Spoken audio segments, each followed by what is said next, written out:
politicians are brands. And so brands in the business world and in the marketplace, they have tons of resources and hundreds, if not thousands of people behind that branding effort and to help define that brand for the marketplace. And that sounds a lot like exactly what a politician's campaign is as well. Hi, I'm Geoff Durso. I'm an assistant professor of marketing here at the Driehaus College of Business at DePaul. And I'm a consumer psychologist, and I specialize especially in how consumers judge each other based on their consumption. So overall, your research focuses on how people evaluate and socially judge themselves and one another and brands. And within this, your recent paper focuses on ambivalence around political issues. So how did ambivalence become something that you were interested in studying? It goes back a ways, but generally speaking, ambivalence is a theme of a lot of my research. And so I'm very interested in when people express that they like something, when they dislike something. Make some pretty direct comparisons and predictions of them. I think it's more interesting when they're conflicted, when they have a mixture of liking and disliking, thinking something is both good and bad. And in politics, we're in the midst of what we might describe as the largest marketing campaign that happens in the world every 4 years currently. It's a really interesting place where a lot of ambivalence happens. And so in the context of me being a expert in the way that people think about their own ambivalence and how it does or doesn't predict their behavior, I like looking at it as how we judge one another in that same kind of marketplace. And here, the marketplace is of the election. You just described the election as the biggest marketing campaign that happens every 4 years. And I think some folks might not be used to thinking about electoral politics through the lens of marketing. What are some things that you think people should know about understanding the election through the lens of marketing? So it's not just money, it turns out, and it's not just buying things. You can think more in terms of choices and decisions. That's what every marketing campaign has in common. The marketplace of politics, the marketplace of products and services, and all the other things you can think of. That's what's really in common here. So as a professor of marketing, I go wherever there's interesting marketing happening. And so in my research with a lot of what people are interested in is each other. We look to each other for info. We think about other people a certain way. And so when I tell my students, think of politics as the marketing of a vote. You have $1, you can give that dollar to any company based on what products they sell. You can also give your vote to a candidate that represents what you want versus the other candidate. Yeah. Or you can abstain from it entirely, as a lot of people. Are there things that you think people who are in the marketing field and who maybe aren't tuned into politics as an arena of marketing could take away from looking at this issue? Oh, the marketing people probably get it. They see marketing everywhere in it. Many of them might even volunteer, or some of them go on to work in it professionally. There's a huge class of folks. You can think of marketing research. It's very important to know where your voters are and your likelihood of winning their business, so to speak. You can also think of it in terms of advertising, commercials, market research that aligns with where people are going to want to be communicated to versus not. How to, for instance, continue to have a financial operation. It's very marketing centric in the context of a business. So I expect a lot of marketing folks will see every time an election's had and they'll say, this is a lot of marketing, isn't it? And I totally validate their opinion if that's what it is. So thinking of the election cycle that we're going through right now, is there anything that you're seeing that's new or surprising in how that marketing is happening? There's oftentimes, I think I like that question a lot because it sometimes is catching people off guard when, for instance, earlier this year, Joe Biden was starting a TikTok account, for instance. This has been kind of the history of a lot of marketing, though, is that presidential candidates and so many other politicians embrace new technology and new communication norms, for instance. We had the fireside chats back in the day with FDR, for instance, on radio. That would be something the family just kind of sits down and listens to whenever they're scheduled. This is always jarring at times because a lot of new technologies, we'd say, that communicate or show up in the marketplace are associated with younger people or quick adopters, but politicians generally aren't that young either. So there's a bit of a disconnect there that sometimes makes for an interesting, jarring experience. But at the same time, what we're seeing with the other Democratic candidate now, Kamala Harris, she's going on podcast interviews, right? And so those don't even have to be video. Those can be just pure audio. And so in general, what's common about all of these motives they have is they want to go where the people are. And so if people are listening, if people are watching, That might be traditional media sometimes on TV and radio, but now we have a lot of emerging online media. In particular, you have YouTube, you have podcasts, you have so many other independent sort of writers and producers of this. And that's where they have huge audiences. You'll always find politicians coming. I'm really interested in this dynamic that you describe where politicians might or might not overlap with what brands are doing and where brands are going. So what does this dynamic look like? Do politicians follow the brands? Do brands follow the politicians? Ooh, you mean business brands, just broadly speaking? Yeah, it's another important connection to make. So my background's in psychology, and so what I might say is politicians are brands. And so brands in the business world and in the marketplace, they have tons of resources and hundreds, if not thousands of people behind that branding effort and to help define that brand for the marketplace. And that sounds a lot like exactly what a politician's campaign is as well. So there's just a lot of people trying to make it easy to say, this is what this person is defined by, this is what they're all about. And so that's the essence of branding. And so they're borrowing from each other substantially, I imagine. I think a lot of folks would be really surprised by what you and your co-authors found, that the more someone expressed ambivalence around a controversial issue, not only were their opponents unlikely to be swayed, but their would-be allies trusted them less because of their ambivalence. Is that something that surprised you and your co-authors too? Yes, it did. The main thing that was surprising to us was that there was pretty solid evidence and theory behind our understanding of things that people would be more attracted or more liking of people who are more similar to them. And the way that people think about their similarity might be that not only do we share a position, but we actually share the amount of conflict we feel about it. So that would be kind of ambivalence in that case.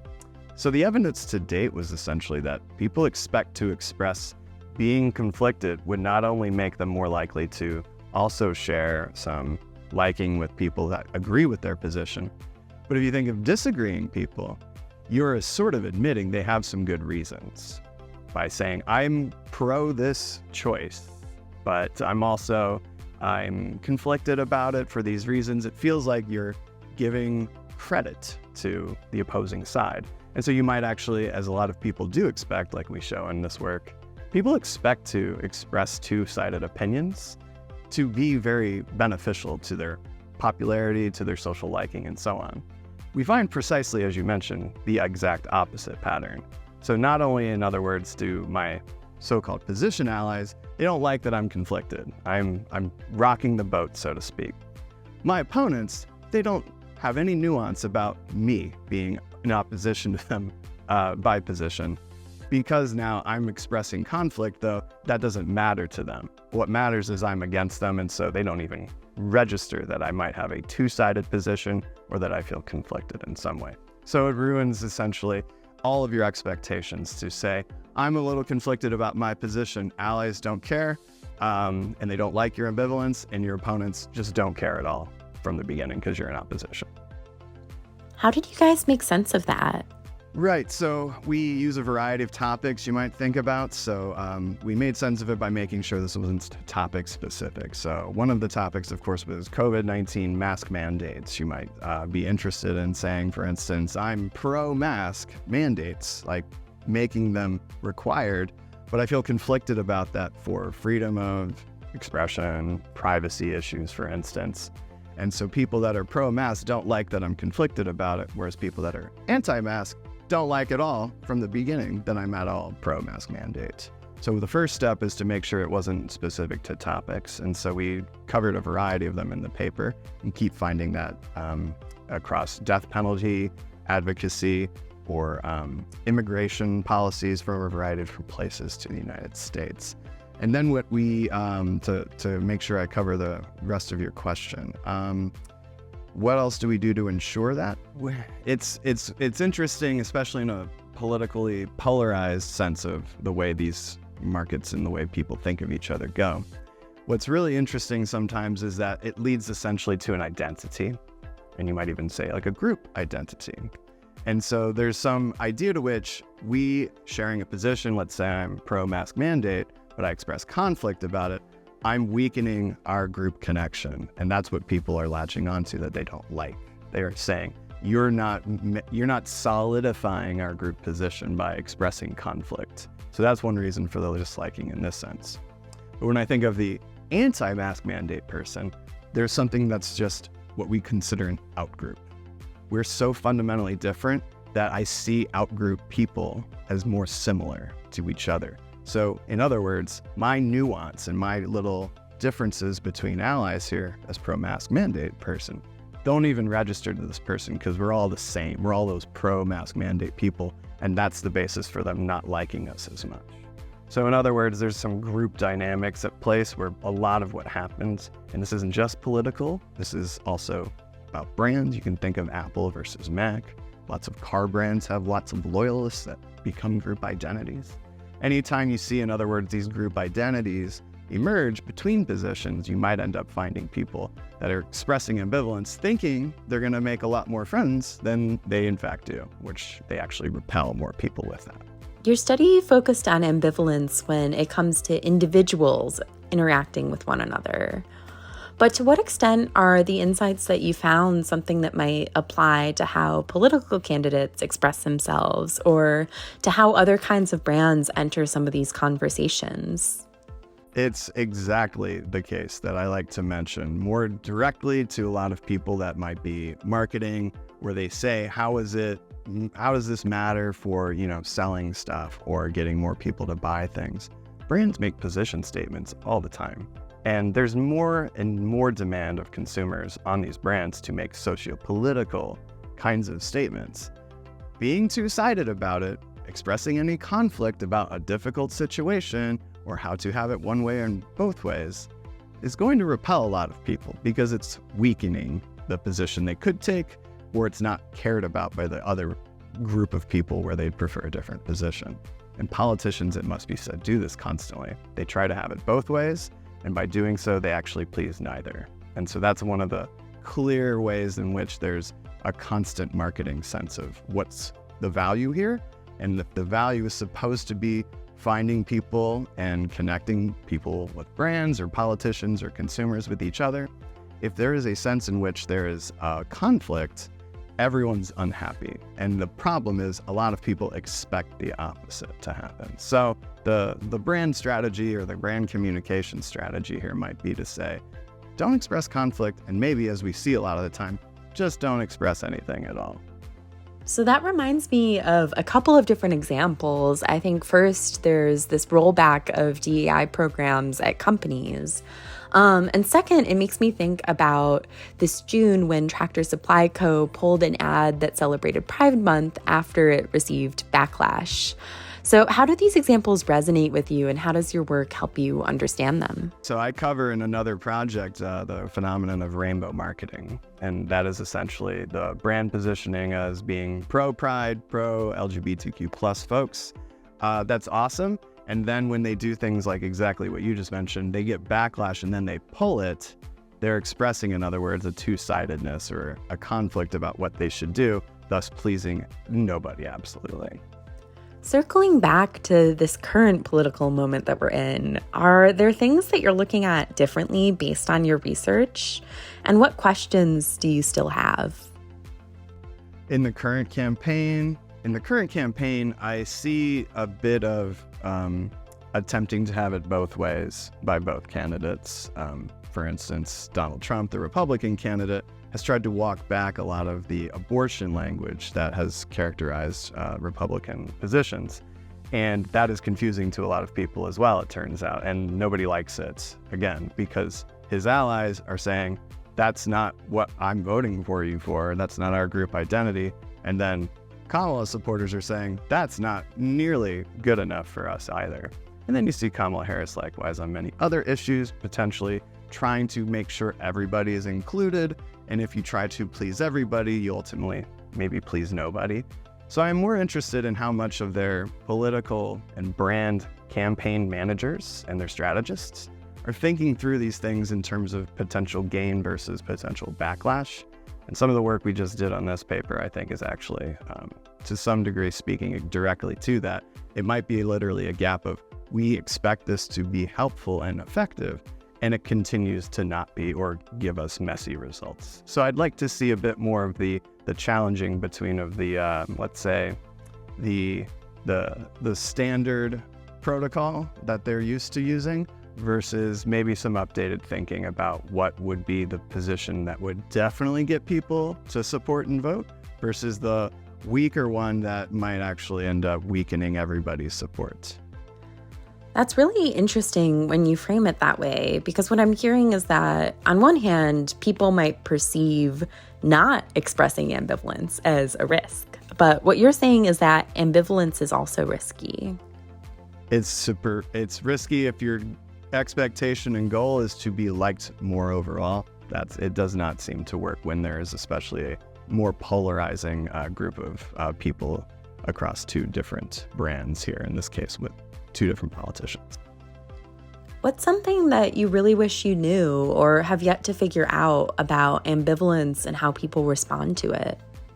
I don't fully understand potentially why people hold on to these expectations because they're getting a lot of social feedback. So this relates back to the marketing campaign strategists.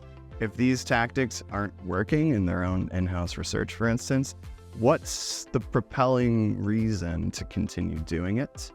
And that, it turns out, might not even be the nature of political strategists or even brand strategists more largely. It might be just more human nature to kind of be stickier on our own biases and our own ways of thinking about if I express two-sidedness, everyone will be happier or will have more compromise possible.